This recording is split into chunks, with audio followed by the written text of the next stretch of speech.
Okay, welcome to the April 26th, 2021 regular business meeting of School Board of Trustees, held in public with a start time of 6:05 this evening. If we could all rise, we're going to ask Mr. Hoffman to lead us in the Pledge of Allegiance. I pledge allegiance to the flag of the United States.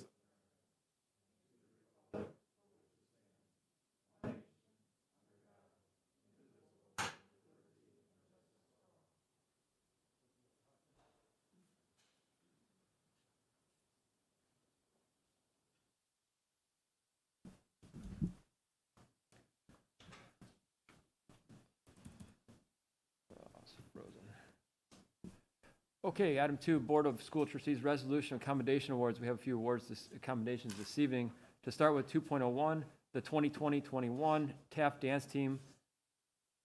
We have 2.02, the 2021 Crumble High School Varsity Dance Team for being named the state runner-up in the Varsity AA Kick and received the Sportsmanship Award at the IHSDTA State Finals. Let me rewind for a second. I didn't give the acknowledgement to this. The Taft Dance Team was named the Indiana State Junior High Assemble Champions.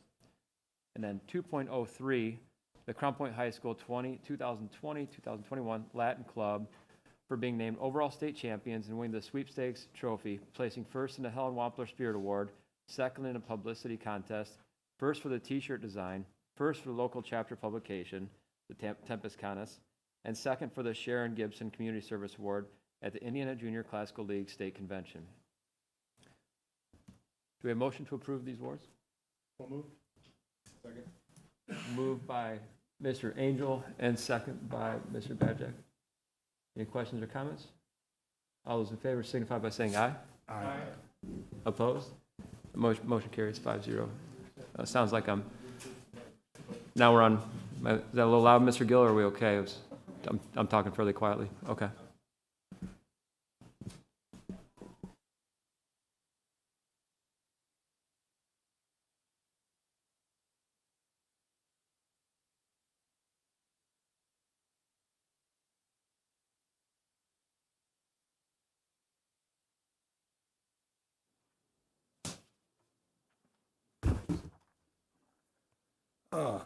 If I could have my Taft dancers please at least step into the room here so we can hear this. Thank you. And you can stay right there for now, ladies. Look a little bit further. You're good. Thank you. All right. We're trying to COVID protocols. So I'm going to read these accommodation awards. So we have Madeline, Kendall, and Elise. Did I say those right? Yes? Okay, good. We're off to a good start.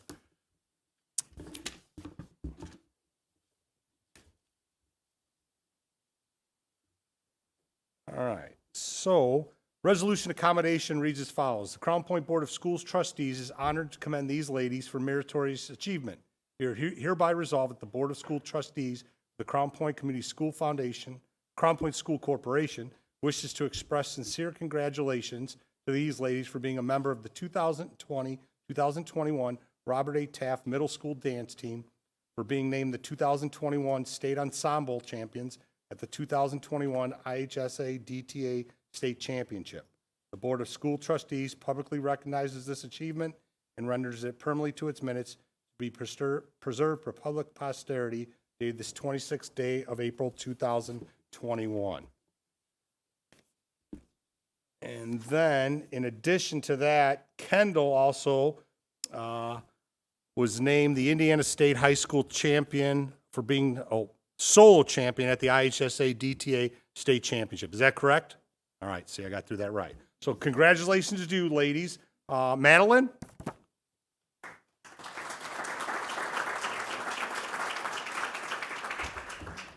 Elise Clark?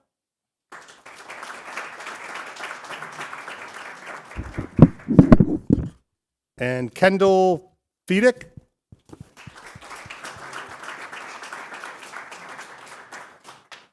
Coach, anything you would like to say about the ladies and their performance or anything about the season? It was a hard year with all the COVID and quarantines and everything. They were amazing.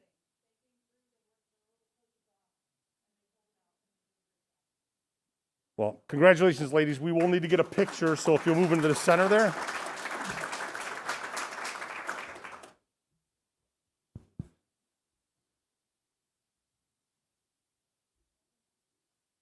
Parents, if you want to jump in right behind, you're more than welcome to. We'll make sure they stay there for those.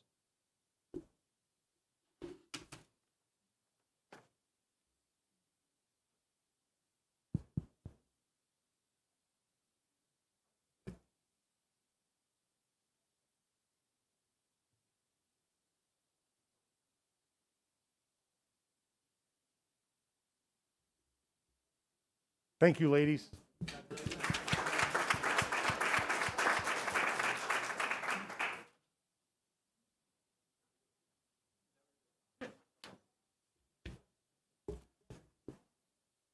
If I could have my Crown Point High School dance team step in, please, or those ladies that are here from it. We understand that some of the ladies had additional conflicts, so we're glad that you can make it.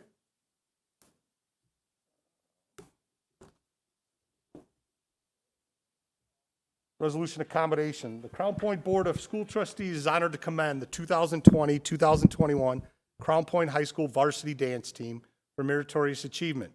Be it hereby resolved that the Board of School Trustees for the Crown Point Community School Corporation wishes to express sincere congratulations to the 2020-2021 Crown Point High School varsity dance team for being named state runner-up in varsity AAA kick and received the Sportsmanship Award at the IHSA DTA State Finals. The Board of School Trustees publicly recognizes this achievement and renders it permanently to its minutes to be preserved for public posterity dated the 26th day of April, 2021. Congratulations, ladies.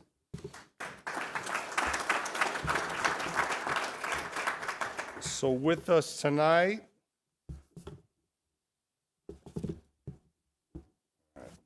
so I have, okay, yep, we have Haley Brown.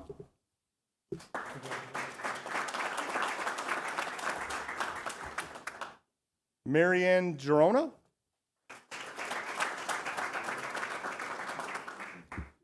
Molly Tully or Tully? Tully. And then Coach Chloe Hoffman.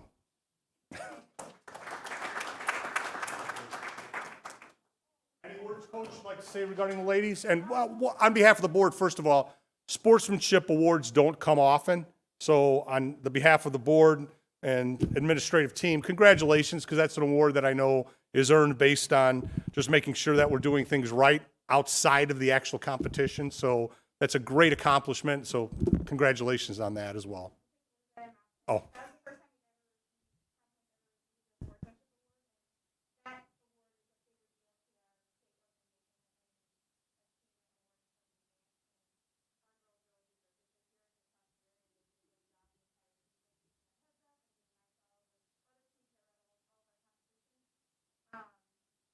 We also found out on Thursday, actually, that we got national runners up for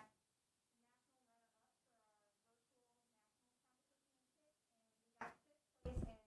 place in Florida Congratulations.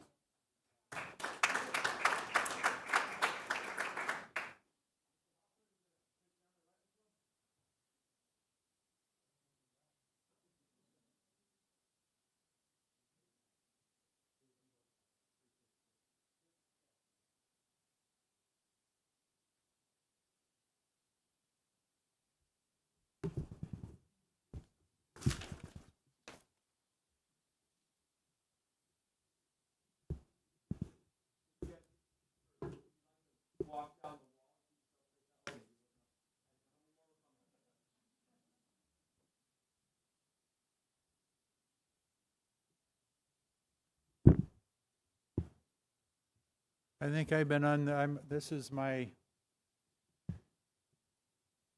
finishing up my 19th year on the school board. And I can't recall a year in those 19 where we didn't have the Latin Club up here receiving substantial recognition for achievement at the state level and usually at the national level. So this is an annual tradition. The resolution reads as follows. Crown Point Board of School Trustees is honored to commend the 2021 Crown Point High School Latin Club for meritorious achievement.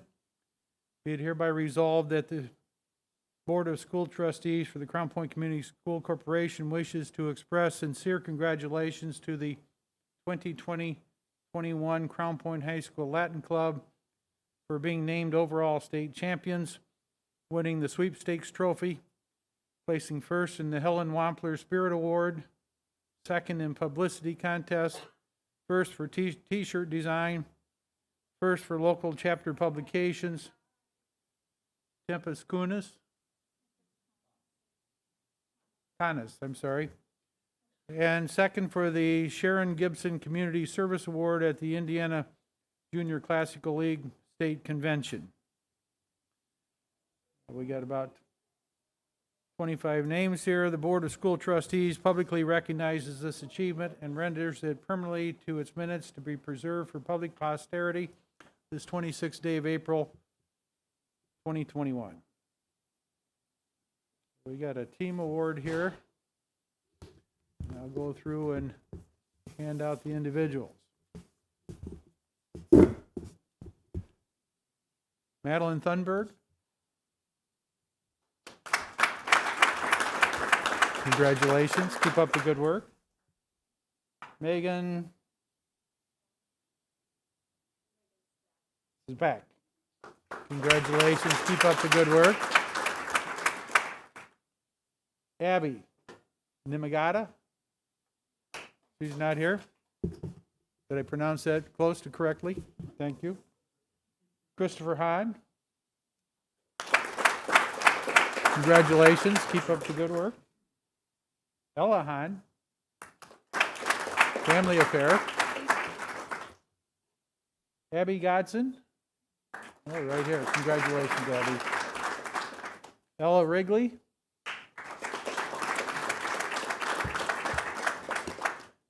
Good job, Ella. Vinny Badali. Rachel Wallen. Congratulations. Keep up the good work. Miles Vicker. Katrina Valente. Anna Supas. Luke Sherman. Congratulations. Keep up the good work. Gigi Sapienza. Harris Proudman. Congratulations. Keep up the good work. Gracie Kenda. Good job, Gracie. Lucas Johnson. Annie Gregg. Congratulations. Thank you. Aiden Gregg. Good job. Tristan Grady. Tristan, congratulations. Abby Edwards. Joey Bell. Jeremy Walker.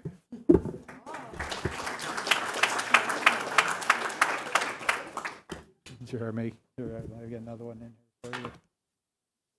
That's the team. Is your assistant here? Sarah? She's on jury duty.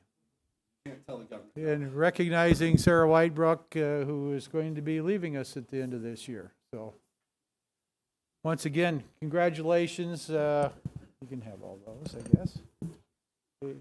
Like I said, this is an annual event. We're very proud of our Latin program, and was even prouder since our primary competition seems to be year in and year out is Brownsburg, to put them in place in the Indiana High School Girls Basketball State Championship. So in addition to Latin Club. So congratulations, everybody. Keep up the good work.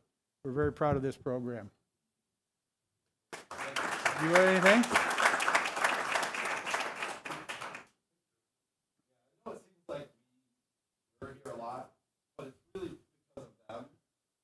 Year in and year out, they step up. And it was not a foregone conclusion, it never is. But particularly with COVID, a year and a half ago, they did most of their competitions virtual in advance, and then finished up with a one-day event. So nothing has been normal for everybody this year, and still they managed to excel year after year after year. So we're just proud of this group of people. All right, we need you to scrunch into the middle for a photo. Taller people in the front. Parents, feel free to come up, take some pictures.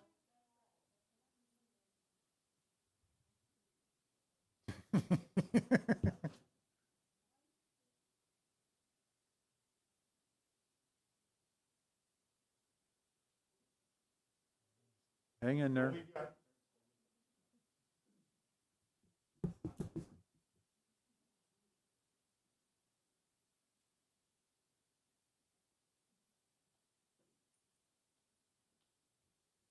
All set? Congratulations. Keep up the good work.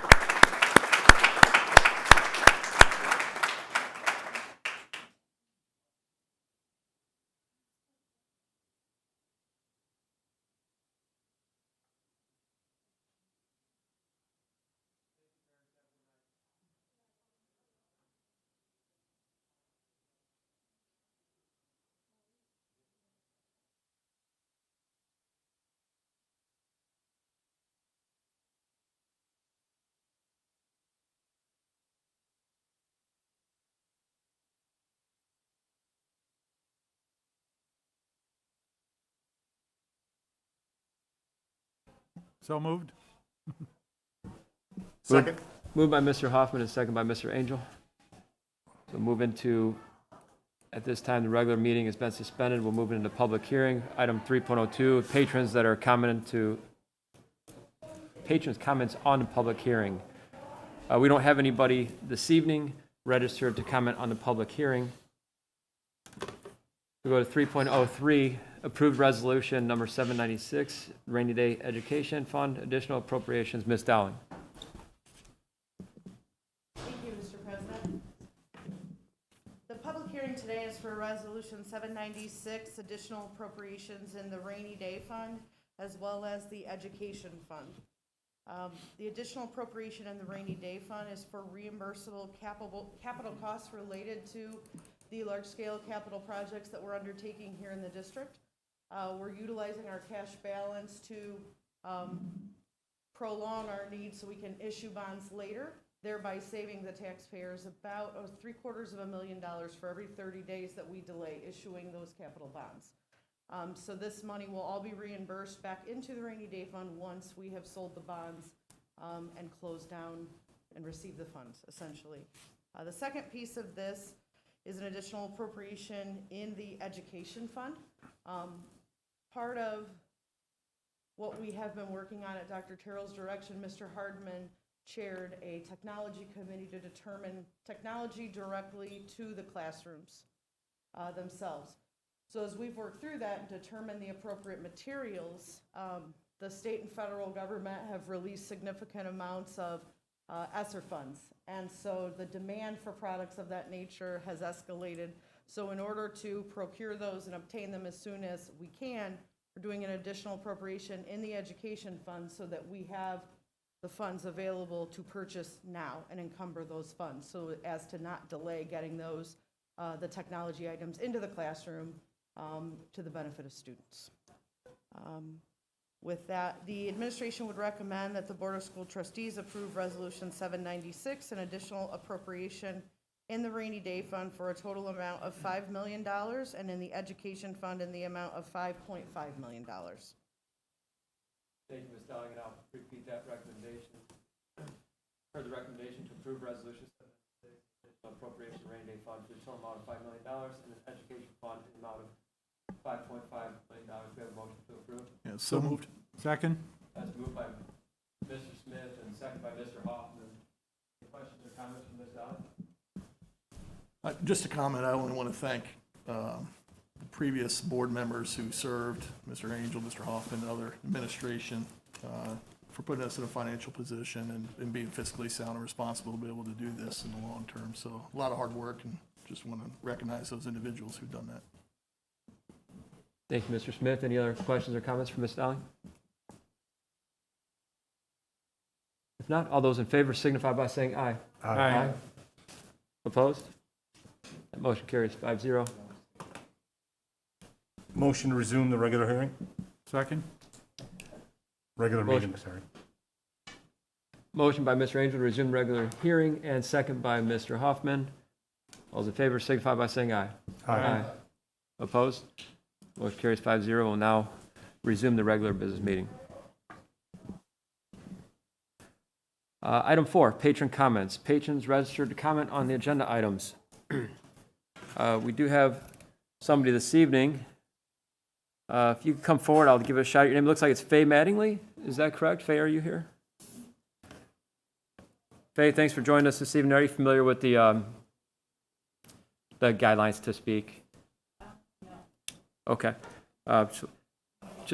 Oh, yeah, come on forward to the podium. And if you could just please introduce yourself and state the address that you reside at. And then just the general, I'll hit a couple of them in case there's any issues, but we generally have a 3-minute, well, not generally, but you do have a 3-minute time limit to speak.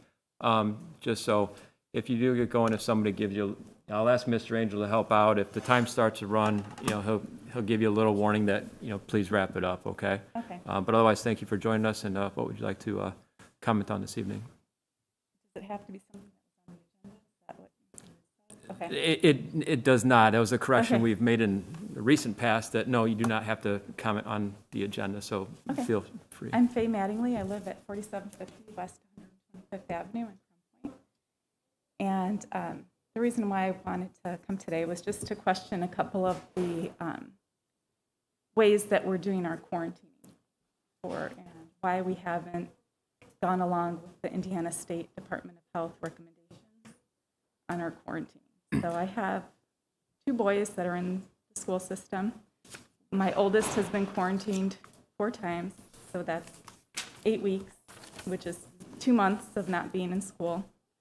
And I was just wondering, with cases being down, with most of our teachers being vaccinated, why the school board has not decided to go with Indiana State Health Department recommendations.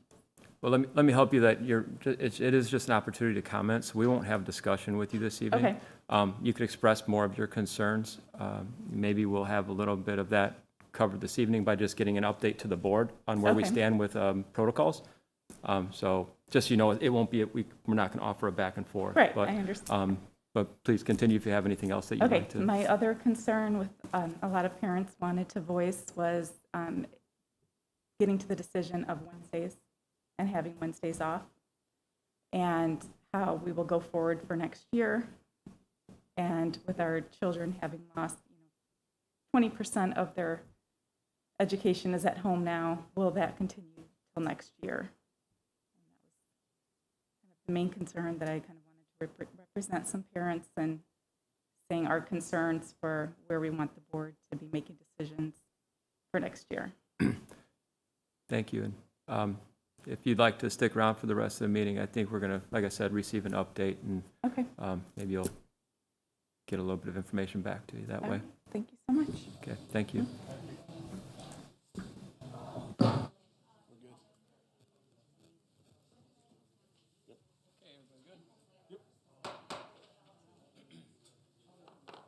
Good evening,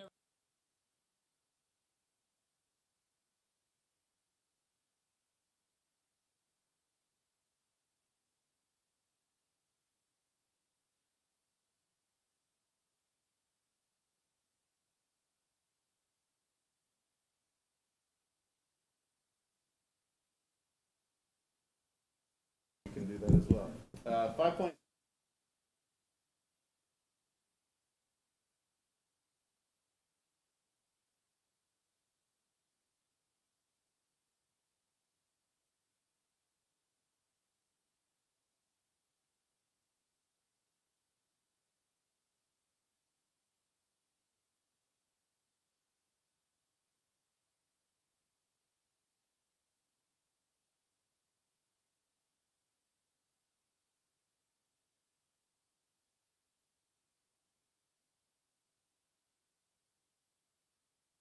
Keep, just a reminder, to everybody, I don't know, Mr. Gill, is it, hitting the green button for you to speak is helping for the, it's necessary for live stream, yes, so I'm sure if I keep forgetting, so I apologize, I'll try to do better. Yeah, I saw Dr. Terrell's light, so, okay, just a reminder, to everybody. You've heard the consent agenda as presented by Dr. Terrell. Do we have a motion to approve? Second. That was moved by Mr. Babjack and second by Mr. Angel. Do we have any questions or comments for Dr. Terrell on the consent agenda? If not, let's take a vote. All in favor signify by saying aye. Aye. Opposed? Motion carries 5-0. Thank you, Dr. Terrell. And action items this evening. 6.01 is to apply for and receive the IDOE CARES Act. Mr. Harmon? Thank you, Mr. President. This evening, I'm asking the board to approve an application for and receive the funding from the Indiana Department of Education for the Education Stabilization Relief Funds. You might have remembered last summer when the federal government did allocate stimulus money to states, and at that point in time, we were allocated, the Crown Point schools, approximately $433,000, and that was to help us through this time. So this was the first of these stimulus allocations. So this evening, seeking your approval to apply for and receive those funds in the amount of $433,975.43.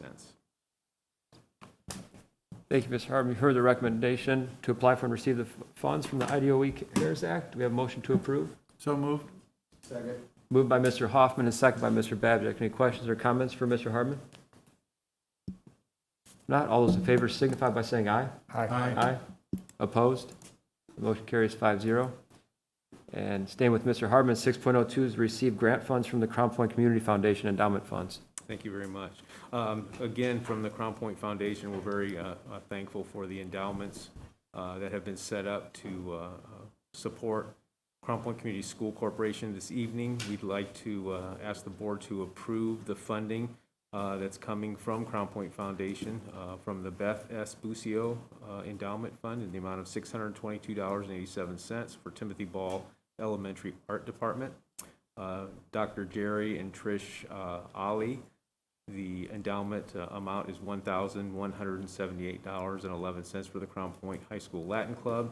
And Charles and Virginia Isley, $848 for the Crown Point Community School Corporation. Seeking your approval this evening to receive those funds.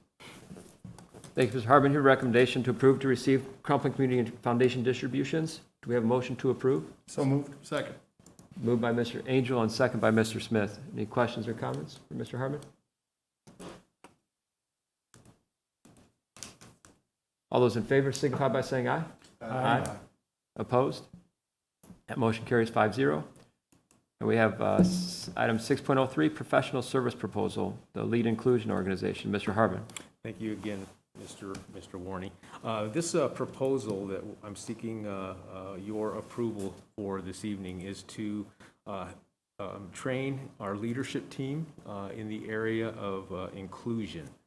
As you remember from the audit for our special education programming, the 5 items that I've listed in the overview come directly from the audit that really impact the instruction in Crown Point schools in an inclusive manner where all students are receiving quality education. The organization, Lead Inclusion, was identified as I'm going to say the vendor for this, based on what we had heard from the Indiana IEP Resource Office. Lee Ann Young, who is the CEO, presents often to the Organization for Indiana, works nationally, as also works internationally with school corporations. So we feel very fortunate we have an opportunity to work with her and her team in developing our leadership teams at the school and the district level. The proposal does include a kickoff of August 3rd and 4th with our leadership team. There is extended coursework over the time of the 2 years, as well as an additional check-in time throughout. So seeking your approval tonight of the proposal as we move forward with implementing and the components of the audit that we receive from special education programming. Thank you, Mr. Harvey. For the recommendation to approve the proposal with the lead inclusion organization, an amount of $134,500 to provide district leaders and school leadership teams the research and tools to plan, develop, and implement an inclusive learning environment. Do we have a motion to approve? So moved. Second. Moved by Mr. Hoffman and second by Mr. Babjack. Any questions or comments from Mr. Harvey? Has she worked with any of our close school corporations, or how did we send her direction, Mr. Hardman? We actually have received direction from the Indiana IEP Resource Center. She has worked within Indiana State Professional Development, and that's her name came forward from that because many of us just recently participated in a workshop with her, and therefore that's how we landed on Mrs. Young. That's all. Thank you. Any other questions or comments from Mr. Harvey? If not, all those in favor signify by saying aye. Aye. Opposed? Motion carries 5-0. Thank you. Thank you, Mr. Harmon. And 6.04 is Wheeler Middle School air conditioning project. Ms. Dowling. Thank you, Mr. President. The auxiliary gym and main gym at Wheeler Middle School currently do not have air conditioning or active dehumidification. The recommendation before you today is to add air conditioning and active dehumidification in the main and auxiliary gyms at Wheeler Middle School. As you can see, there were bids that went out. We had 6 companies that responded. The low bid on this project was $286,500. The project specifications were prepared by Gibraltar, and the bid and related specs were reviewed, obviously, by the Skillman Corporation as well. This is going to be funded out of the 2020 general obligation bond. The administration would recommend that the contract be awarded to Circle R Mechanical in the amount of $286,500 for the installation of air conditioning with dehumidification in the Wheeler's Middle School gymnasiums. Thank you, Ms. Dowling. For the recommendation to approve contracts to be awarded with Circle R Mechanical in the amount of $286,500 for the installation of the air conditioning and dehumidification in Wheeler Middle School gymnasiums. Do we have a motion to approve? So moved. Second. Moved by Mr. Babjack and second by Mr. Hoffman. Any questions or comments from Ms. Dowling? All those in favor signify by saying aye. Aye. Opposed? Motion carries 5-0. Thank you, Ms. Dowling and Mr. Mulaski for the work there. I'm guessing you may be involved a bit. 6.05 Winfield Elementary School renovation, furniture replacement. Ms. Dowling. Thank you, Mr. President. As we move towards completion of the renovation and expansion at Winfield Elementary School, we had a need to replace as well as add furniture to accommodate the new facility, the updated facility.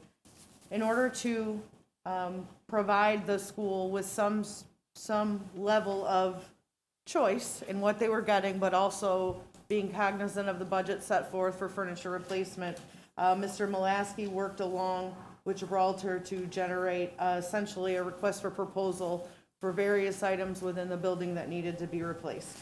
Then they advertised that, solicited bids. They did send out to 7 school furniture providers on April 5th.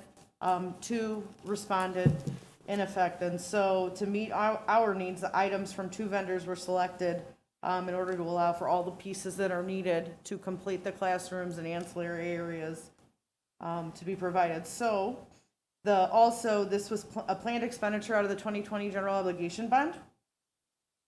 And the awards are to Lee Company for a larger portion, as well as Sharp School Services. And this will complete, correct, the furniture replacement at Winfield Elementary. So the administration would recommend that the board approve contracts to be awarded to Lee Company in the amount of $221,296.48, and Sharp School Services in the amount of $68,574. The grand total of the furniture additions and replacement purchase will be $289,870.48. Thank you, Ms. Dowling. You've heard the recommendation as presented by Ms. Dowling. I move to approve the two contracts for furniture additions and replacements in the total amount of $289,870.48. Second? Motion by Mr. Hoffman and second by Mr. Angel. Any other questions or comments from Ms. Dowling? All those in favor signify by saying aye. Aye. Opposed? Motion carries 5-0. And the 6.06, receiving approval of Resolution 798 and 799. Ms. Dowling. Thank you, Mr. President. Resolutions 798 and 799 begin the process for the school corporation to issue bonds, through the holding corporation and in concert with the Board of School Trustees. Resolution 798 approves the preliminary plans for the overall scope of the projects. That information will be available starting tomorrow on the website, as well as a hard copy here in the office for anyone that wants to view. The forms of the lease and authorizing us to advertise the notice of hearing on the lease. Due to the size of this project, we'll be utilizing a lease agreement whereby the debt is issued via the holding corporation by agreement with the Board of School Trustees. Resolution 799 allows the board to reapprove or reauthorize the formation of the building corporation. The building corporation is currently chaired by Mark Bates. As I stated earlier, so this allows us to prepare to issue bonds, to be cognizant of the market, but still holding off until we need to issue bonds. So thinking about the additional and rainy day, as well as this, so we're trying to get to the point where we can issue the debt, but we're cognizant of the market, which is a little unstable, so that if interest rates were to suddenly rise, we're ready to issue bonds and start that process. In May, we'll come to you with public hearing and resolutions to authorize execution of a lease and the additional materials. This is about a 3-meeting process for us. We would recommend approval of Resolution 798 and 799, approving preliminary plans, form of lease, and authorizing publication of notice of hearing on lease, and reapproving formation of the building corporation. Thank you, Ms. Dowling. You've heard the recommendation from administration to approve Resolution 798, 79, approving preliminary plans, forms of lease, and authorizing publication of notice of hearing on lease and reapproving the formation of the building corporation. We have a motion to approve. So moved. Second. Moved by Mr. Angel and second by Mr. Hoffman. Do we have any questions or comments from Ms. Dowling? Just another comment to thank Mr. Bates again for all his support and help through the years. And again, just heard his name mentioned again, so just want to take time to thank him for his time. Anything else from Ms. Dowling before we take a vote? If not, all those in favor signify by saying aye. Aye. Opposed? Motion carries 5-0. And 6.07, Ms. Dowling, vacant land farmed by a third party via lease agreement. Thank you, Mr. President. As we've worked through the process of identifying a site for the new middle school, as you know, we had the site of 98 acres that will be the location of the new Taft Middle School, as well as a site on State Street of roughly 20 acres and a site on 231 that is approximately, I believe, 52 acres. We have had an undocumented agreement in place for those farmers to maintain that land on our behalf. And as a result, they can then farm that, make profit, do the things that they do. However, we need that to be reduced to writing. And that is what this does here today. This formalizes the agreements that we have had in place for some time with a lease that runs through November 30th of this year. And then sometime in December, we'll actually have to go through a bid process to solicit and advertise. But we just wanted to reduce this to writing, have it documented, but also allow the farmers to continue what they're doing as we're in the middle of a season to some extent. So we would recommend approval of the farm leases with Wayne Nelson for the property located at 11052-11084 State Street, and with EJ Farms for the property located at 3615 East 129th Avenue, both located in Crown Point, Indiana. Thank you, Ms. Dowling. As Ms. Dowling stated, administration recommends approval of the farm leases with Wayne Nelson. I'm just going to repeat the entire listing here. Wayne Nelson for the property located at 11052 and 11084 State Street, and with EJ Farms for the property located at 3615 East 129th Avenue, both located in Crown Point, Indiana. We have a motion to approve. Second. As I moved by Mr. Babjack and second by Mr. Hoffman. Any questions or comments from Ms. Dowling? I have a comment, and just for informational purposes, it's not having a written lease is fairly common in the agricultural industry. So the fact that we have not had a lease for years and have worked on a verbal agreement with farmers is pretty typical, so. Mr. President, I just need to abstain on this one as a result of professional relationship with one of the parties, so. Thank you, Mr. Smith. Mr. Hoffman? Any other questions or comments? All those in favor signify by saying aye. Aye. Opposed? Motion carries 4-0, and Mr. Smith will abstain from this vote.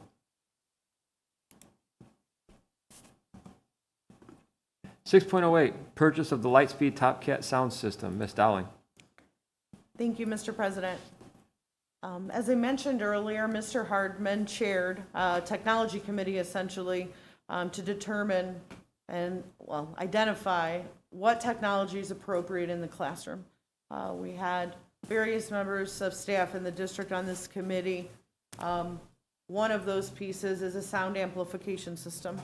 And we worked with Gibraltar, we've worked with different folks to get an understanding of the things that are out there and available. So this particular type of amplification system offered by Lightspeed was the preference.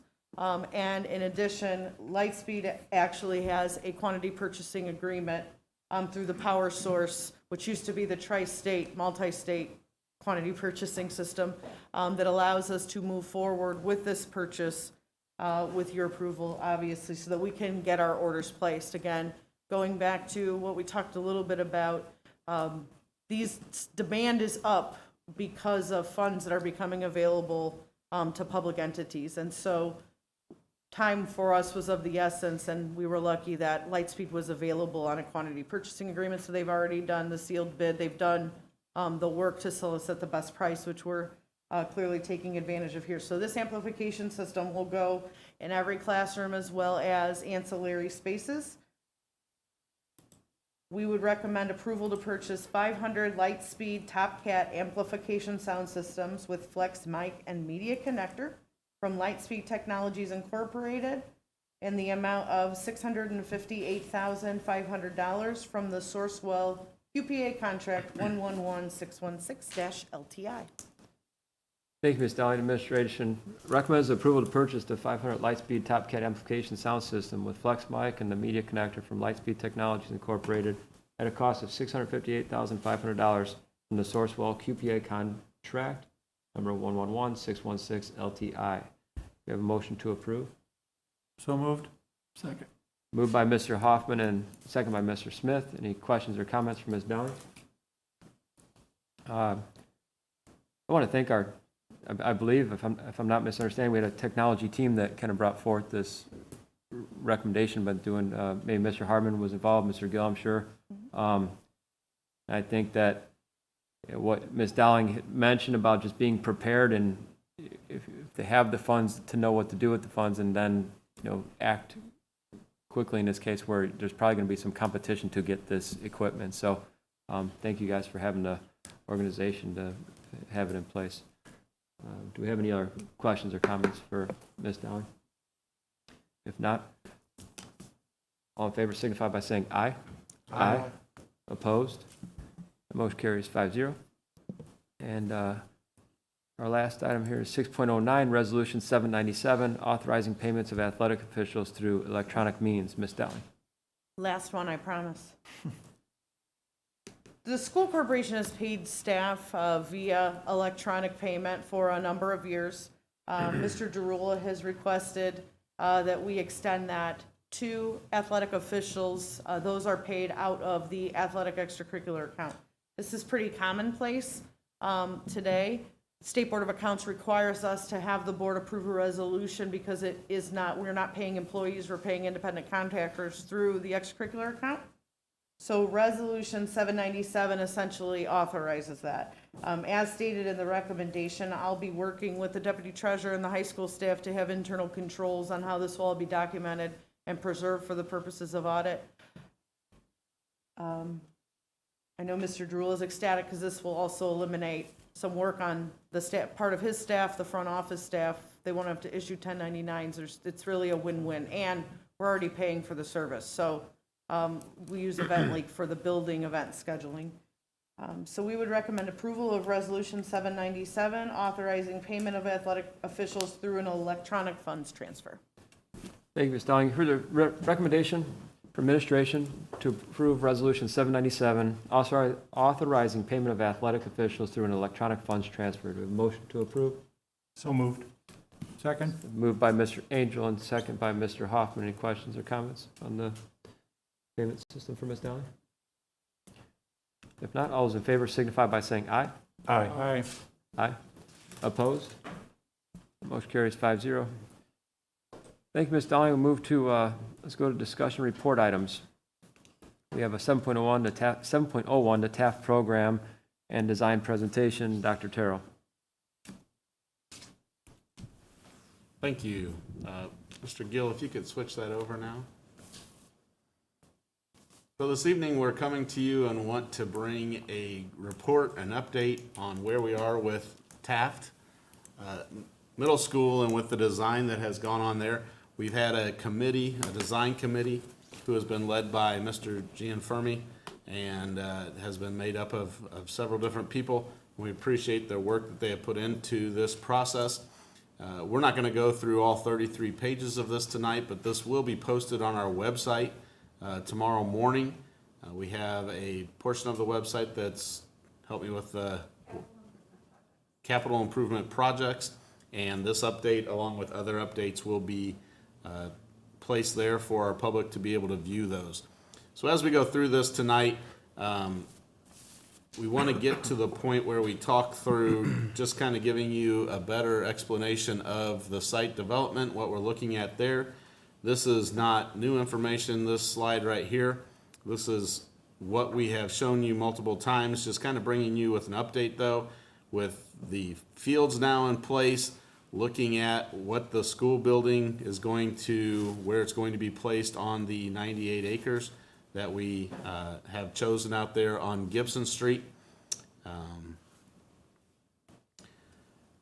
Just kind of gives you some updates with some information with car parking, what we're looking at for 705 spaces. The reason I point that out is that will give us plenty of space within the property to be able to park cars as they wait for their students before and after school, which should help with traffic concerns on the roads surrounding the property. Again, there's traffic flow. Here's getting into, you can see the general education portion of this over here in the orange or peach colored area. The blue on the opposite side of the building will have our auxiliary gym, our regular gym, our auditorium, as well as performing arts center rooms or performing arts rooms in the back of it. This will also allow, we have a community room here for the public to be able to utilize and for us to be able to lock down the building except for this end so that we can use that for activities after hours. And as I go through this, if there's anything you'd like to ask or point out, please do so. Same for Dion. We appreciate him being here tonight. And Mark, as we go through it as well, please feel free to jump in. This slide shows you just a better idea of where the classes are going to be. So we're looking at grade levels. We have 3 grade levels being here with the media center in the middle. Long hallway where you can look all the way down through the entire building. The front entrance right here with administration on one side and student services on the other, and the cafeteria back here be behind the administration offices. Again, this one just gives you an idea of how many classes we're looking at, where those classrooms will be located.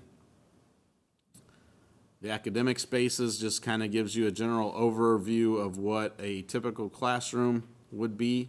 If you'll notice in here, as we just talked about with the technology update, and what we're looking at right here, F4 is that 70 to 80 inch interactive monitor, which will be in all classrooms, and we look forward to that being in all of our classrooms throughout the district in the next couple of years here.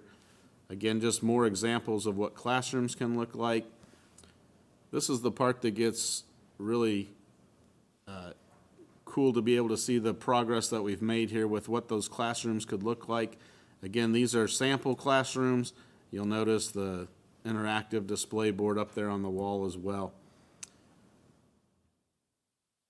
Media Center, very different than what they're currently utilizing at Taft, and the opportunities that will be available there with additional space.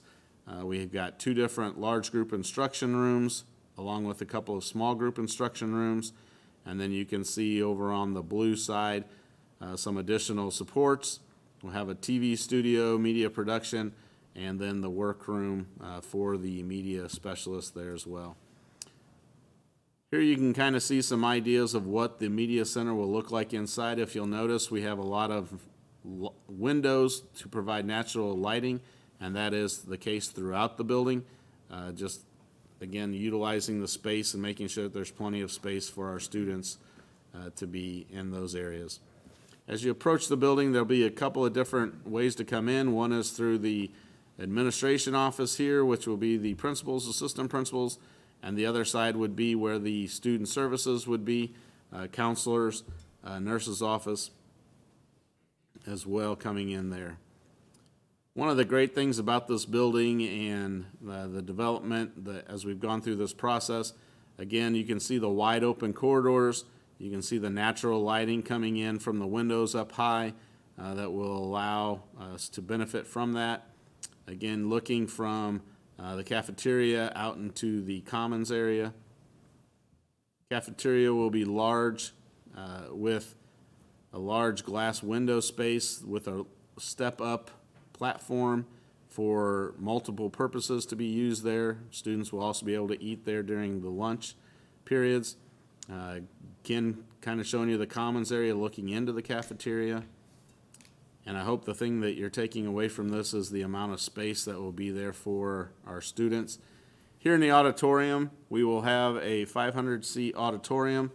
There's 2 spaces back here that have been identified as flex rooms, and they will have an additional up to 100 seats there.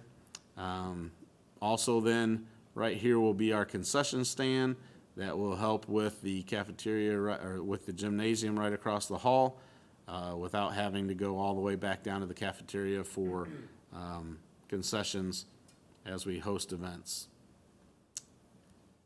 Coming down here to the gymnasium area, you can see we'll have a main gym that can be divided into 2 separate courts here, and then also an auxiliary gym. Health classrooms will be there as well, a fitness lab. Just really pleased with the opportunities that are going to be available here for our students. Also outside entrances for those different athletic events and teams who practice outside to be able to have access as well.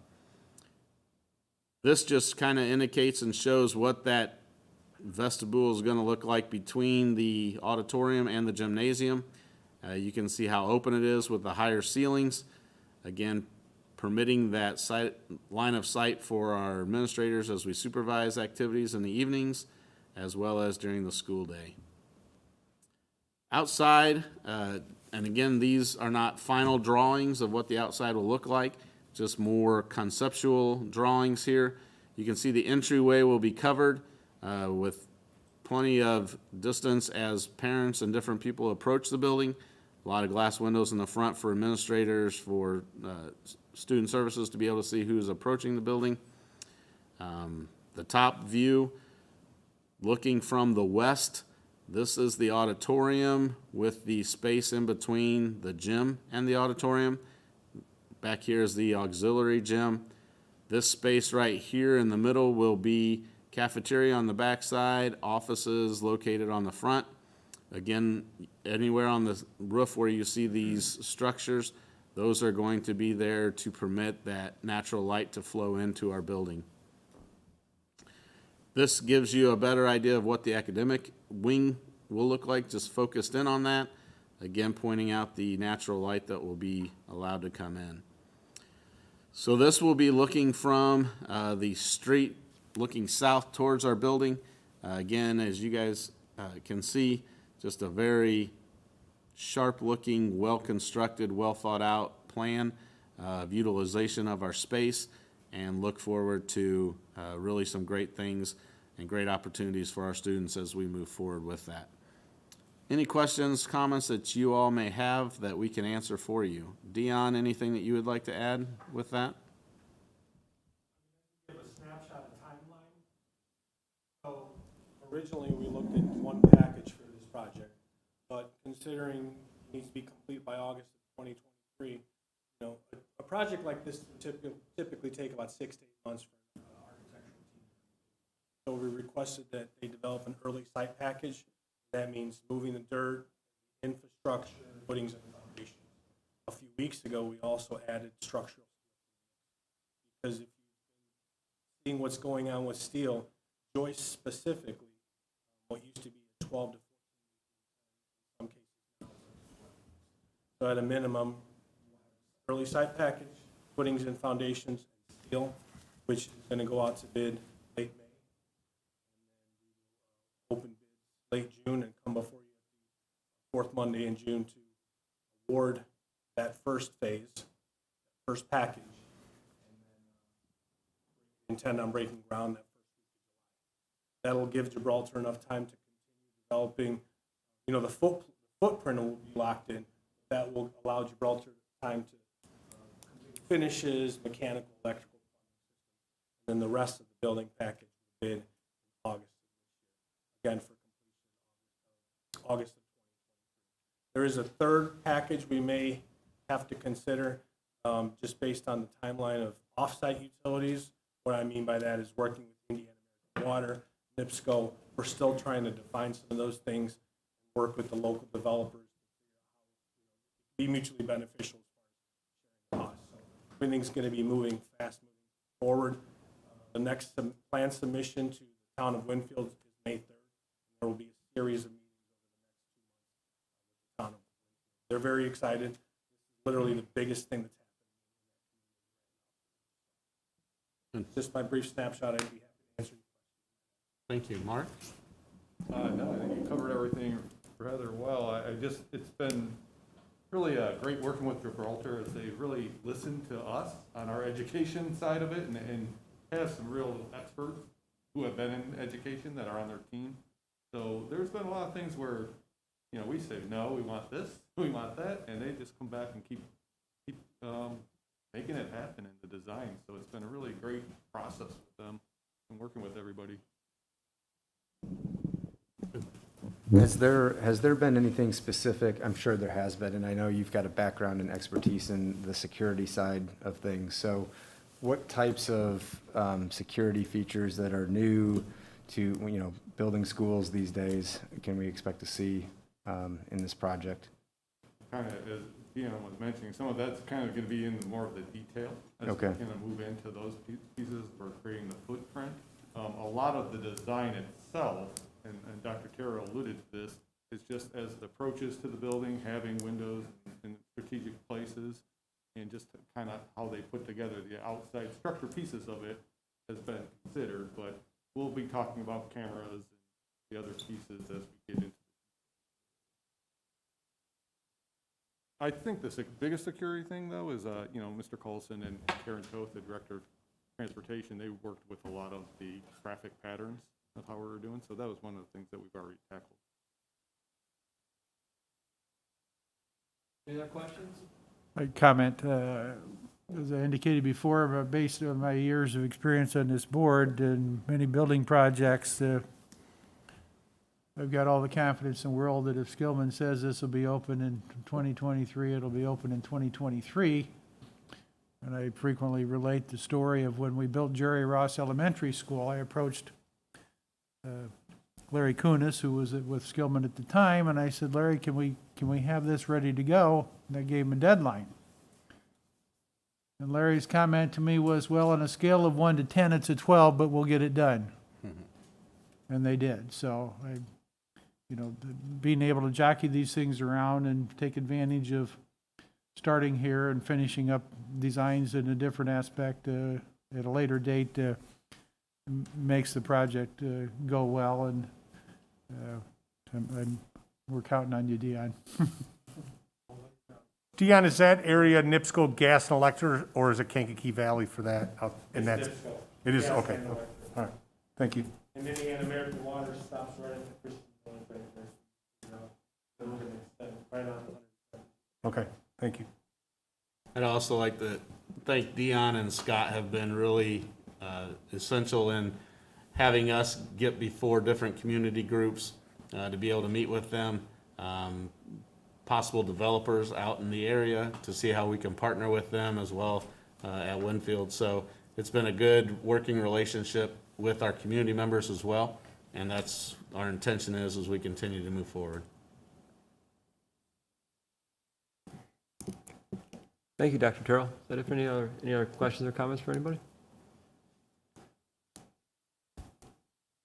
Let's move forward to information items. We have superintendent discussion groups. How about Mr. Smith or Hoffman, or maybe just anybody have anything to share from Winfield, Cedar Lake, or Crown Point? Nothing significant to report from Crown Point. Okay, and then we can move to, we'll go Chief Academic Officer, Mr. Harmon.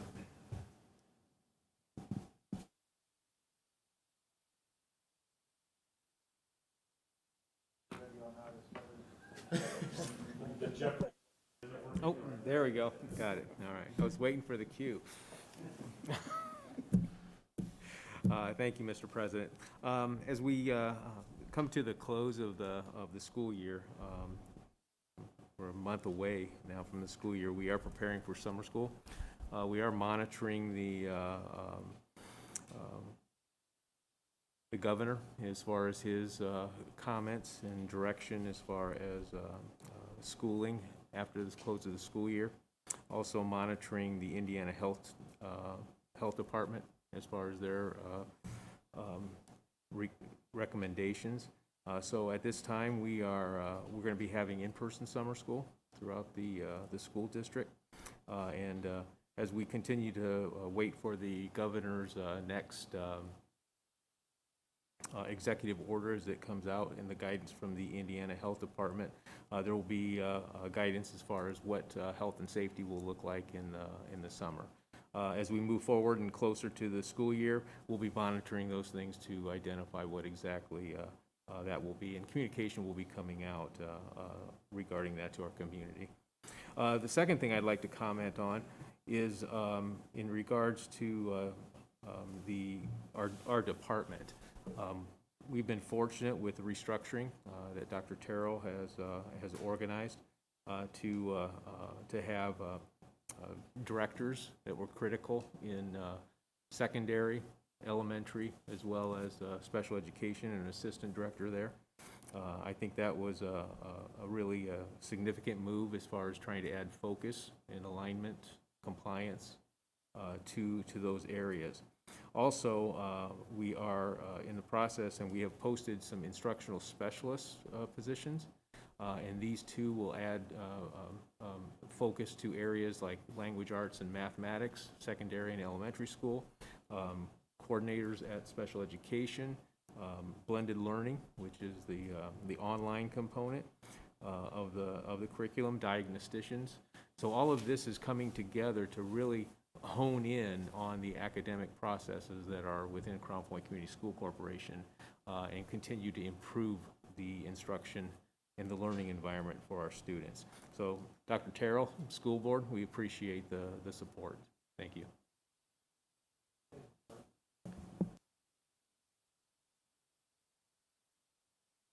Thank you, Mr. President.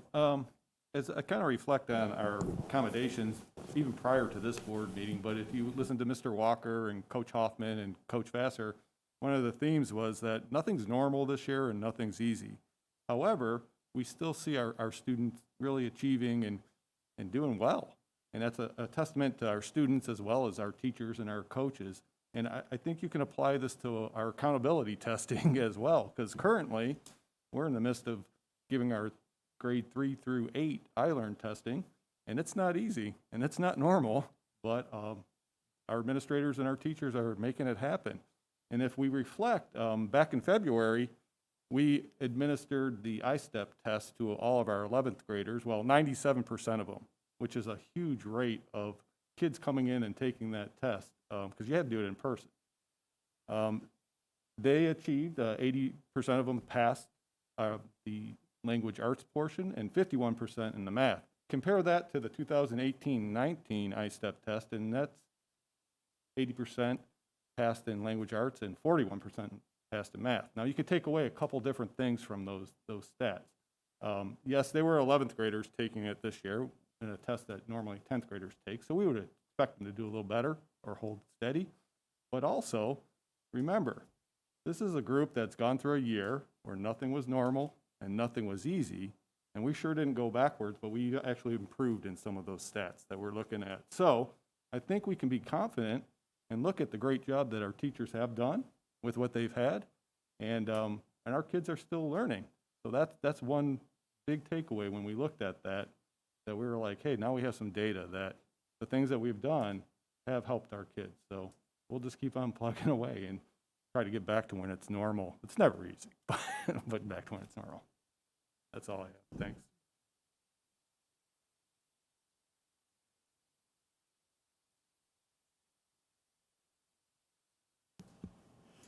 Good evening, Mr. Warney and Board of Trustees.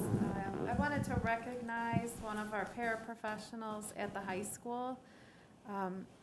It's actually been a little while since this happened, but I wasn't here last month to recognize Carrie Wolf in Mrs. Hanlon's class.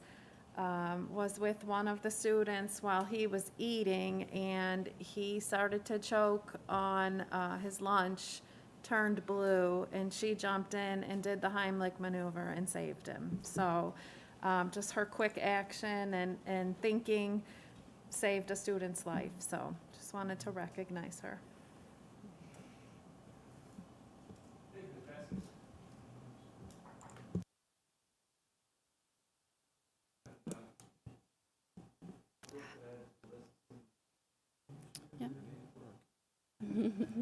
Yep, I keep forgetting my green light also. Okay, So if we I don't dra- have a name tag, it means I don't have to sit up here every month. So that's all right. Last month, you all approved moving forward with a new website, which we know we need. So Dr. Terrell has pulled up our progress so far. I have to stress that this is just in the template form. We still have a lot of work to go, and we're about 2 months away before this goes public. But this is the front page of the website. You can see that it's a little bit of an improvement, hopefully. Are you able to scroll down a little bit? You tell me where you'd like to go? Yeah, scroll down the front page if you Say could, please. those young ones didn't have starting blocks. I'd expect them to run fast. So you'll notice a significantly pared down layout. There's only a few places to click instead of 50. And the focus here is just easy navigation for anyone that visits the website. It is mobile responsive, of course. The idea is just, where do you need to go? We will get you there instead of feeling confusion when you arrive. So each school will have their own site with a front page that looks very similar to this. Can you click on Eisenhower's? Sure. Thank you. again, just in template form, but I was able to drop in a couple of pictures on their site with the new branding that we've done for each school. It's starting to come together. Next week, each school will start to move beyond the template phase that we have right now, and they'll put their content in. We've been spending the last month getting all of that content prepared. We're doing some in-house training on what makes a good website. What do you need on a website? What can we get rid of that's been there for quite a while and can go? And I want to thank the people in each building that have been doing that work, but in particular, Brent Barber at the high school has been my guinea pig. His site was ready first, and God bless him for his patience with me, because every time we try something new, he's the one that gets to try it first. If I might say, so you notice here when Brooke was just mentioning branding, so Brooke has gone through and developed our own mascot and brand for every school in our district that's unique to us, not borrowed from clip art or from another school, and has developed cards for them, stationery, anything you would need to use for that, and has just put an immense amount of work in there. Much to the rest of our dismay, she actually got an ovation at our principals meeting last month because of her work and how excited they are to have this. So Brooke's doing a great job for us, and we appreciate her efforts. And it looks the same on a phone as it does on your laptop, as it does your desktop or your iPad, so. So there's content.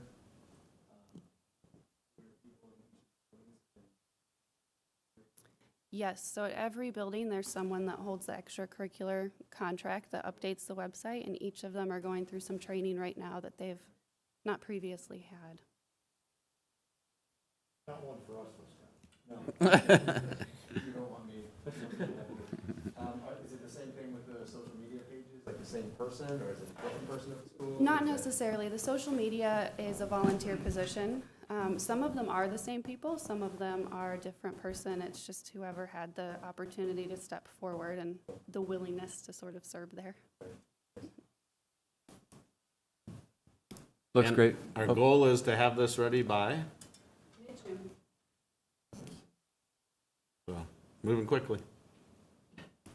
Yep. All looks great, Brooke. Thank you very much. Chief Human Resource Officer, Mr. Akiwa. Thank you, Mr. President and board members. Two things to report on this evening. First one is staffing and hiring. We have had an incredibly busy month, and I'd like to just thank support staff, administrators, central office staff for hosting an unbelievable amount of interviews over the past 3 to 4 weeks. We're not there yet, but we have identified incredibly high-quality candidates for a number of positions. So it's always a very busy time right now. But for me, it's one of the more enjoyable, times, because you really just get to meet some incredible individuals. So we're really excited about the talent we're attracting here in Crown Point Community School Corporation. We're getting plenty of interest from quite a different, places, not just local school districts, but, outside of our county and even outside of our state. So we're very excited to employ, we hope, just a very, very high-quality group of individuals for this hiring season. Secondly, I'd like to report a little bit on, our COVID situation right now. And as sort of a reflection and kind of bringing back to where we are right now, I think I'd be remiss if I didn't initially thank and congratulate the tireless work by our nursing staff. They are put through quite a bit of pressure this school year, and so I just want to thank them, the entire crew, and that includes the substitutes, and then, of course, our leader, Dana Toriano. But, rolling back and rolling forward, we've been through quite a bit, peaks and valleys and many, many challenges. One of the things that we can sort of review and clarify is, the protocols within the schools have remained very, very consistent. Now, there have been things that have been offered by the health department to try to make things a little bit easier for school corporations. And we do our best to try to leverage those. But for example, one of the big questions we have all the time is, tell me about, this contact tracing. Historically, we've all know the 6-foot rule.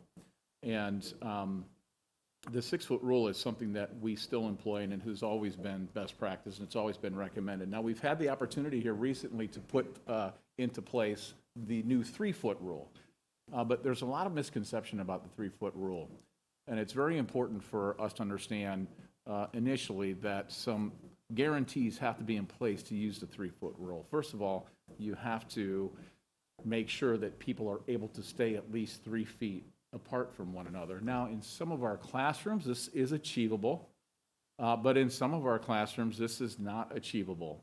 If you've been in our schools, they're crowded, and we've got a lot of folks participating right now. So depending on the building and the level, you're going to have, different spread, a physical spread of individuals. But in addition to guaranteeing 3 feet for us to use that, it has to be an environment where the mask is worn all the time. I mean, unequivocally all the time. And while this seems like, oh, well, in every classroom we'll just wear all of our masks, this is not always the case. Some of our classrooms, students need mask breaks. Now, we try to encourage our staff members to have them take mask breaks outside of the classroom, okay, so that 3-foot rule is not compromised. But there are some grade levels where they just need mask breaks in the classroom, and they just don't have the places to go outside of the classroom to take those mask breaks. So we do our best to leverage that 3-foot rule wherever we can. Just a final comment on the 3-foot rule, because another misconception is the 3-foot rule is applicable everywhere. Well, it is not. It's only in the academic setting. So it doesn't apply in a bus, doesn't apply in the cafeteria. So, and these are our, if you will, these are our high-hit areas, you know what I mean? The unstructured, highly populated areas like a school bus. I will say that, in addition, there are some things that really haven't changed as well, and that is our expectations. That is self-monitoring, self-checking, making sure that whether you're an employee or a student, we really don't want you to come to school if you're symptomatic, okay? So that's probably most important. Stay home if you don't feel well, and then find out what's going on before you come to the school building. And obviously, all of your hygiene, practices, wearing a mask, washing your hands frequently, and of course, monitoring your symptoms. A final few comments here. The mask. Another common misconception that I'm hearing a lot as I talk to folks, people think the mask sort of protects you from being contact traced, and that is not true. The mask is there, and it's recommended that we wear a mask to minimize social spread, okay, because of what we're breathing. But when it comes to being a close contact, if you're wearing a mask and you're within that whatever distance, if it's the 3-foot or the 6-foot rule, you're a close contact. We've always been very consistent in following the recommendations of the health department. And it's not our history in Crown Point Community School Corporation to shall we say, just randomly not follow the recommendations. And this goes for a lot of conditions. We think about things like chicken pox. You think about things like the measles, lice, and all these different conditions and transmittable diseases that we deal with. We lean on the health department to tell us what's best practice, and we follow it. So there's been a lot of, yes, yeah. So, and so there's been a lot of, as we all know, with the presentation of vaccine now, and what does that mean for us? So, I guess I should probably make a comment on that. Is while the adults are being vaccinated, right, we haven't gotten to the point where the vaccine has found itself down into the student body completely. Okay, now we do have, as of recently, last week, the ability to explore an option for individuals who have received a vaccine to potentially not be quarantined. But because we don't have this huge presence of vaccination in the student body, we just can't employ that yet. And as I understand it, we're still drilling down on that. If you've been vaccinated, you may not be contact traced, but it's 2 weeks after your last shot. So for example, if it's the Johnson & Johnson, it's 2 weeks after your Johnson & Johnson shot. After that, then you would not have to be quarantined. And for those taking the Pfizer or the Moderna, it's 2 weeks after your second shot. So of course, we're going to try to leverage that where we can, but once again, you know, as far as students go, we just have not seen the employment of vaccines, that, you know, channel its way down that far. So we've seen a recent uptick a little bit. We've seen some more presence of positive cases here recently, but and we do know that when we're in green, we have a tendency to feel those a little more. But you know, we're doing our best, and we keep encouraging our school community and our schools to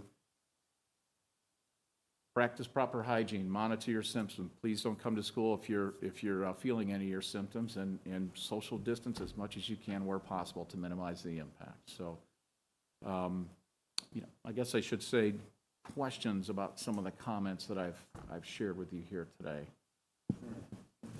Before we go into questions or comments that you might have, let me also, I need to thank Artie and Dana.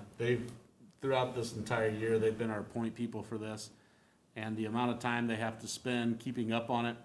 I participate in the weekly webinar that they're watching that comes to our nurses every week from the Indiana State Department of Health. And we are following to the T the guidelines that are set in front of us from them, making sure, and sometimes there's confusion about what the CDC says or the state health department says. We have taken a stance since this school year began. We're following the state health department and going with their guidelines rather than the CDC as they waver back and forth at times. We've really, and that's what our county health department has really gone to, more of the state health department guidelines, to the point now that they're pretty much just saying whatever the state says, that's what we're doing. And we've seen that change since probably before Christmas. Our county health department kind of moved in that direction. So as we continue to move forward, please know we're continuing, while we're all sick and tired of this and we'd all love it to go away tomorrow, we continue to pay attention to those weekly updates, doing everything that we can to put our kids, we get, and I feel bad for parents who have had their students have to be quarantined multiple times, anytime, but multiple times especially. We all understand the challenge of that. And as Mr. Gianfermi mentioned, with our kids showing that they're still achieving and even achieving at a higher level sometimes, I really feel like when we get ready for Teacher Appreciation Week coming up here in a couple of weeks, we're gonna make that Educator Appreciation Week, because it's everybody in our system is a teacher. But we probably need to send something to every one of our parents because of the amount of work that they've put in. And I know many of you, a couple of you, three of you sitting on the board, you've dealt with that yourselves. And we don't take that lightly or just take that for granted. We get that it's been a lot of work and a lot of challenges as we've gone through the school year. So we continue to push forward with this every week, trying to make sure that we are up with the latest information and guidance that we are receiving at the school level. So with that, though, I would encourage board members, if you have comments, questions, it'd be great for us to have this open communication opportunity with this, to be able to get answers to you and to our community as well. It's frustrating. I mean, everybody's frustrated by it. I received phone calls today from friends that had, you know, children that are going through quarantine situations, and ultimately the conversations are all very similar. We understand everybody's trying to do their best, and you know, there's been no playbook for the situation, and that's all kind of been built as we go.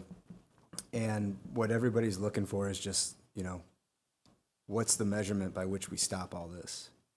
You know, and nobody has that answer either, because we're still doing it for the first time. So I guess that would be, everybody has done an amazing job doing something that's never been done before, and coping with this situation. I've been very pleased, especially with how our teachers have done everything that they've been asked to do.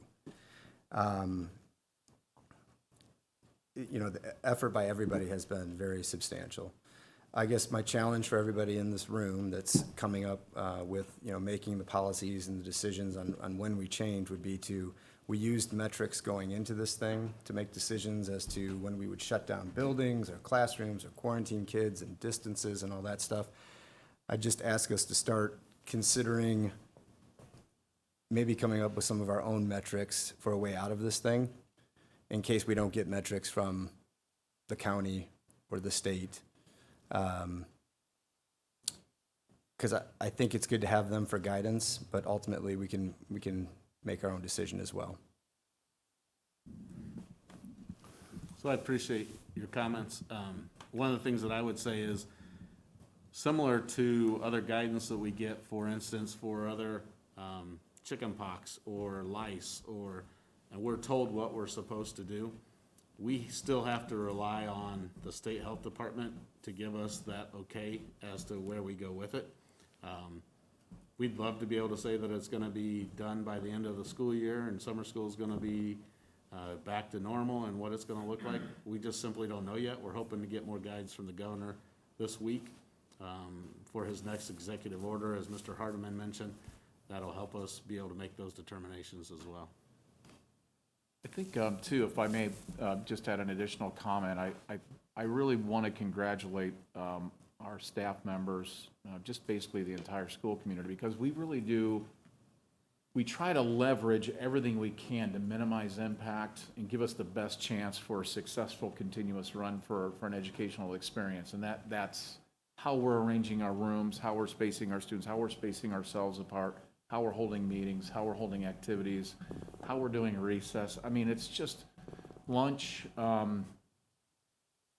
It's been a challenge, and we appreciate our faculty members and our staff members' efforts to try to do whatever they can to minimize the impact given what we're dealing with, because they really do a tremendous job, giving it their all. Have we had much fluctuation in the number as far as the percentage of students that are still e-learning 100%? Jim, you might want to help me out here, but I think we're in that Just K roughly. to 12, maybe 12 to 15% distance, 85% So not much in-person. less than when we originally started, which I think we were around 15 to 20. Maybe we're down to 12 now. I think what is taking place is you have smaller percentages at the elementary level, higher percentages at the, which I think over earlier, it was a little bit more balanced. Okay.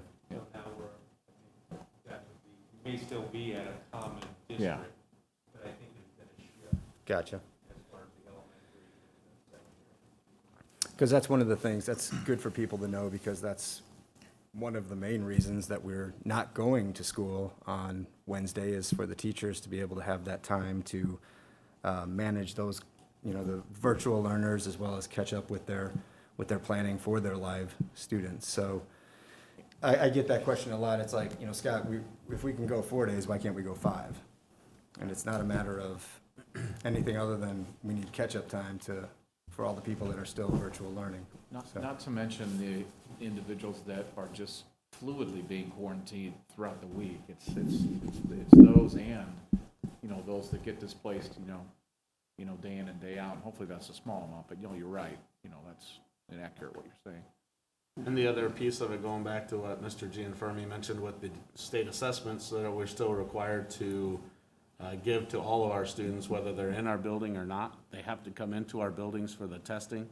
And this permits us to be able to really facilitate that requirement as well for our students and for our staff members as well.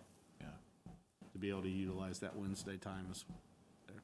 But to answer a question that was posed earlier, our plan for next year is, as we see this going into it, is that we will be full in person.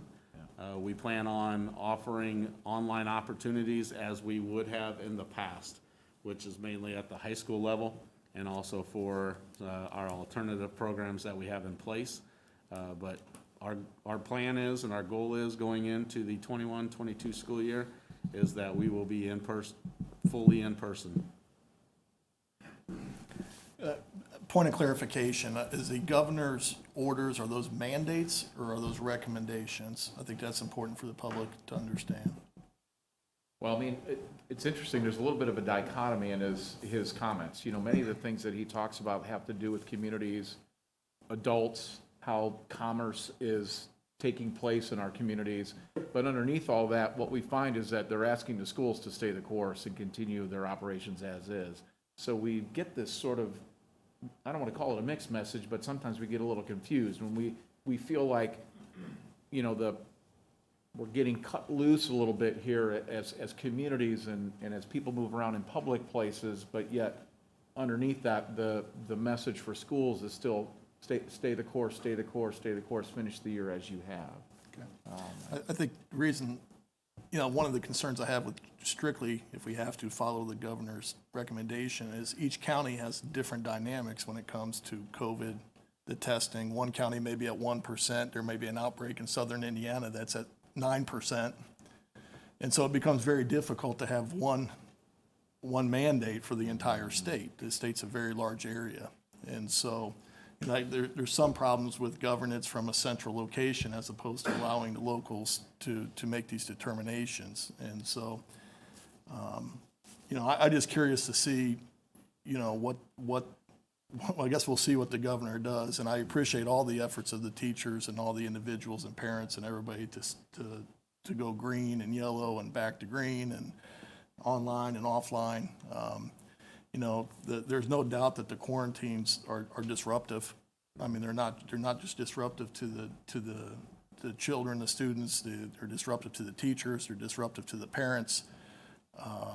You know, I still believe having a senior myself who in schools who has missed time. I think she's been quarantined 2 or 3 times herself. I appreciate the consistency, but I think, you know, the reality of it is it's had a major impact, and I'm going to be very frank. I'm going to have a hard time if we have an option starting back up next year I've seen how it's impacted the seniors in their high school careers and the year before, and it's had a major impact on these students and taken some of their best years of their life away. And that's not to minimize COVID. Some people have really been impacted as a family and lost their life, so I'm not trying to minimize that. But, you know, if it's a recommendation, it's something that I think we have to make decisions here on a local level, what's best for our students and our school corporation, if we have the ability to do that. And that's where I would stand. I agree.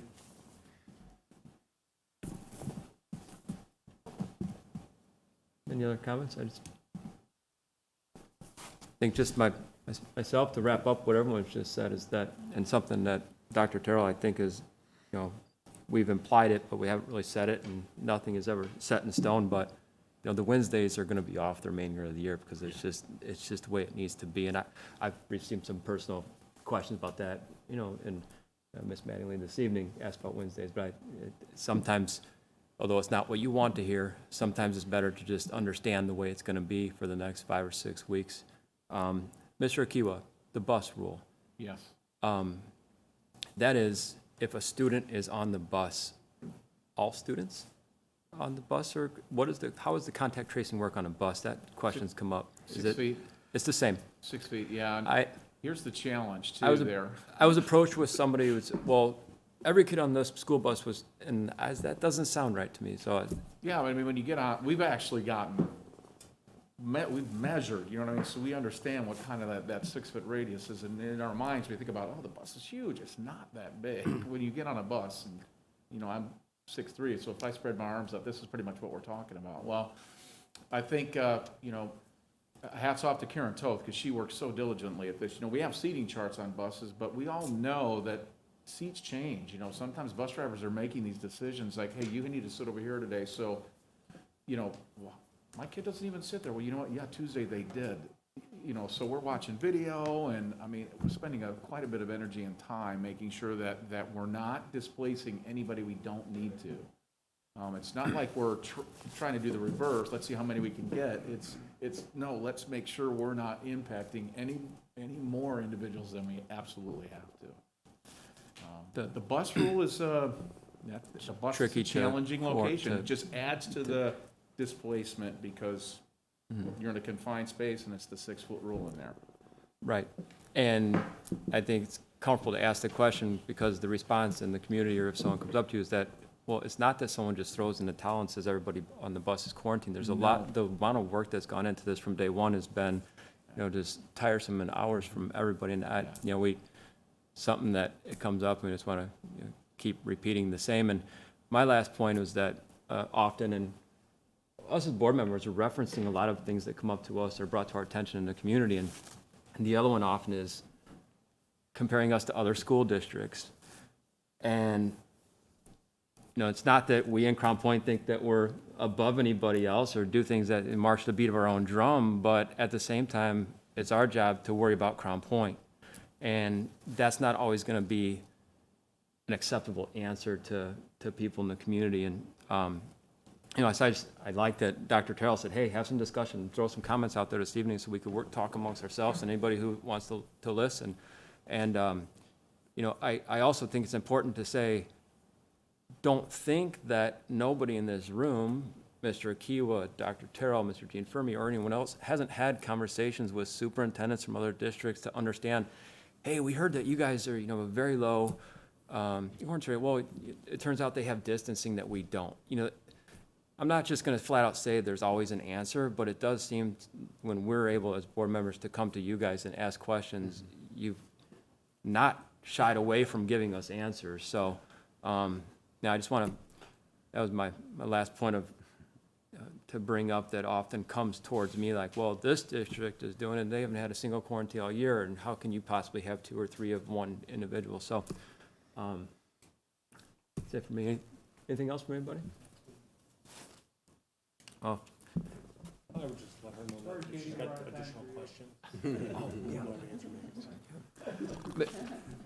Ms. Mattingly, by any chance, did we, as Mr. Angel just mentioned, we give you an opportunity to.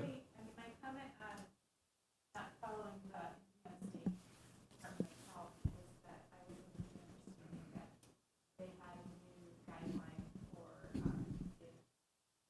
you were to test after between 5 and 7 days, you can go back to school and not be quarantined at day 7 versus 4 without testing and losing. So why are we still at day 14 versus the new guideline? So we do not mandate that our families go get tested, and then keeping track of tests, and, there's some controversy, if you will, over the rapid versus the 2-day. And so despite all that language in there, the recommendation, the best practice is still the full quarantine. And that is, in the end, what we followed throughout the entire, then that dates, goes back all the way through.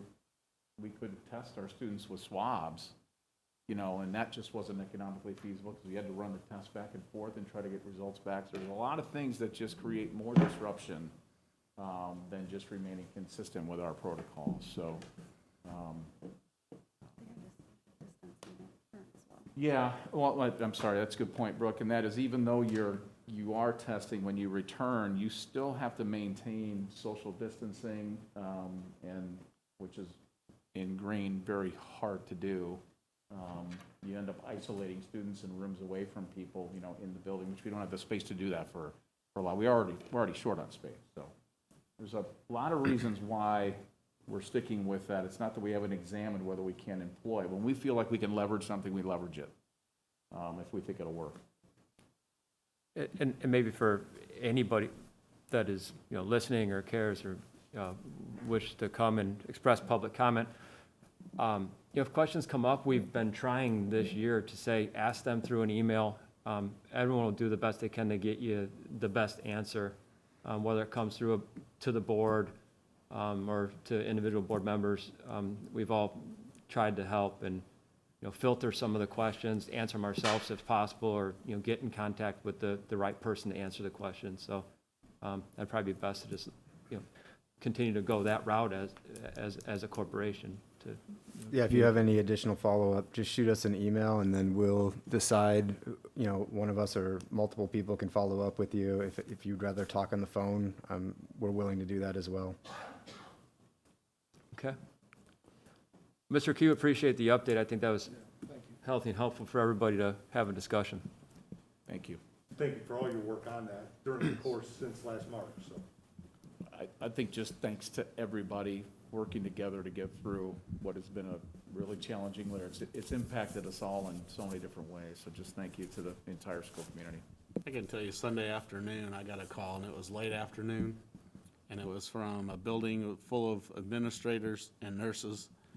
Central office administrators were there as well, trying to really contact trace and dial in so that we make it as few kids as we possibly can, still adhering to the guidelines that we've been given, the rules we have to follow. So we're doing everything we can to try and have as many people in buildings as possible, but still keep people safe, not based off of what I think of COVID or you think of COVID, but based off of what we're being told. So, thank you. How about 8.07, Chief Financial Officer, Ms. Dowling? Thank you, Mr. President. As you may have read, the state has finalized the biennium, the state budget. So in the coming weeks, we expect to get some clarification so that we'll know more what that means exactly for Crown Point Community School Corporation. However, I'd be remiss, and I think Dr. Terrell would agree, that this was really a positive outcome for the budget, given where we started, anticipating where we might end up because of the revenue estimates to where we're at, which is over $1 billion in the biennium for public education. So in the next couple months, we'll, I'm sure, bring some of that information back for discussion. I would like to recognize Kara Bonich, who is our benefits specialist in the business office.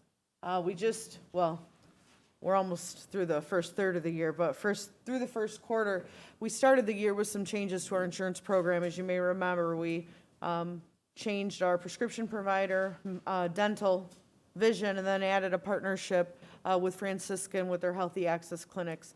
And as per usual, Ms. Bonich has handled herself flawlessly with a great deal of empathy for staff, because it really isn't always fun to handle those conversions, and Kara has done it beautifully, as she always has and is known for, and so we're really going to miss her when June 30th comes. However, I'd be remiss if I didn't mention, I think I asked her if that's why she was retiring, because we made those changes, and she said no, but it didn't help. So I just wanted to recognize her this evening. Thank you. Thank you, Ms. Dowling. And Superintendent of Schools, Dr. Terrell.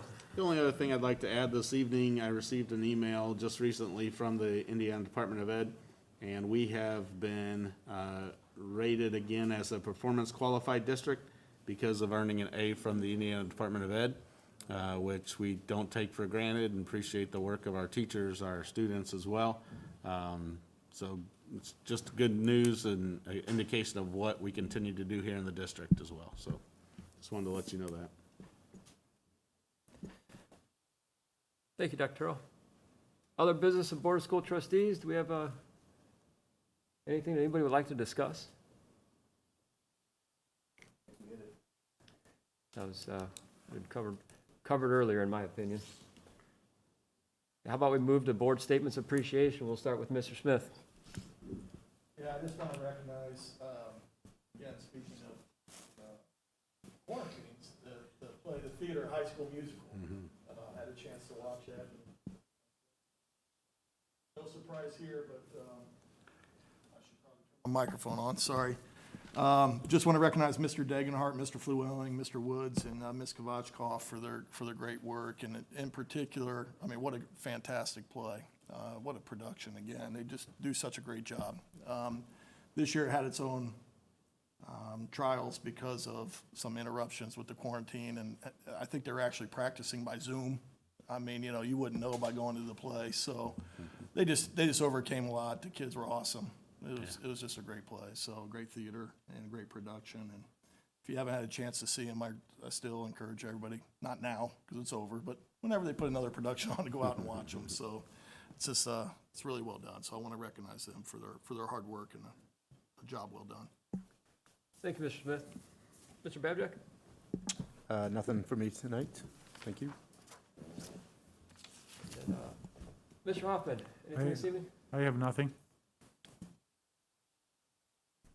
I'm going to get the date, but I just want to give a shout out and thanks to everybody that is involved and will be involved in this event we're doing for all the high school students at the football field. May 14th, May 13th? 14th. 14th, May 14th, to where a celebration with the COVID and everything, to where these kids are going to get a chance to do a celebration outside in the social distance parameters we're in.